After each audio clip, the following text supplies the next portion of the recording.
এই মুহূর্তে আমি দাঁড়িয়ে আছি ঢাকা-আরিচা মহাসড়কে ধামরাই উপজেলা সুতিপাড়া বাস স্ট্যান্ডের সংলগ্ন এশিয়ান ব্রিক্সে।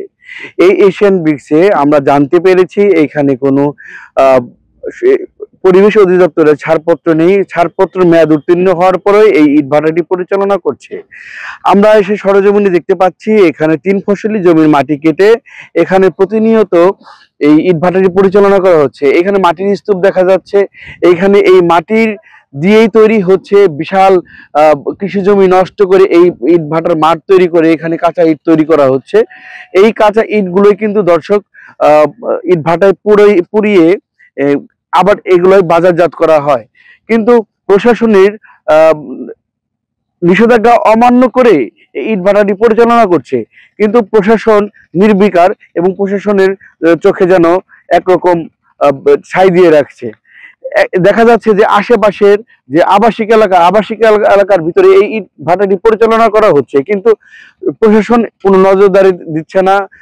ইট ধোয়ার ইটের যে চিমনি আছে, চিমনির থেকে কালো ধোঁয়া প্রতিনিয়ত আকাশে ছড়াচ্ছে। আকাশের ছড়ানোর কারণে আশেপাশের যে কৃষি জমি আছে, কৃষি জমি নষ্ট হচ্ছে।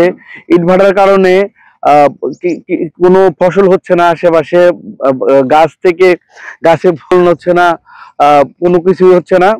দেখা যাচ্ছে যে আশেপাশের যে মানুষগুলো আছে, মানুষগুলার প্রতিনিয়ত এই ইট চিমনির যে ধোঁয়াটা, এই ধোঁয়ার কারণে মানুষের শ্বাসকষ্ট জনিত রোগ হচ্ছে এবং স্থানীয় মানুষদের এর প্রতিনিয়ত এর খেসারত দিতে হচ্ছে।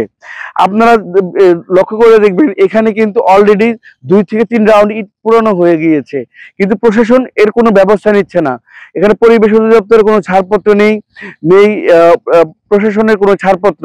আমরা প্রশাসনের কাছে এতটুকুই দাবি যে ধামরাইতে 205টি ইট খোলা, এর ভিতরে যেগুলোর পরিবেশ অধিদপ্তরের ছাড়পত্র নেই, যেমনটি এই এশিয়ান ব্রিক্সের কোনো ছাড়পত্র নেই। অতি দ্রুত এই এশিয়ান ব্রিক্স যাতে প্রশাসন অভিযান করে যাতে এই ইট ভাটাটি ঘুরিয়ে দেয়।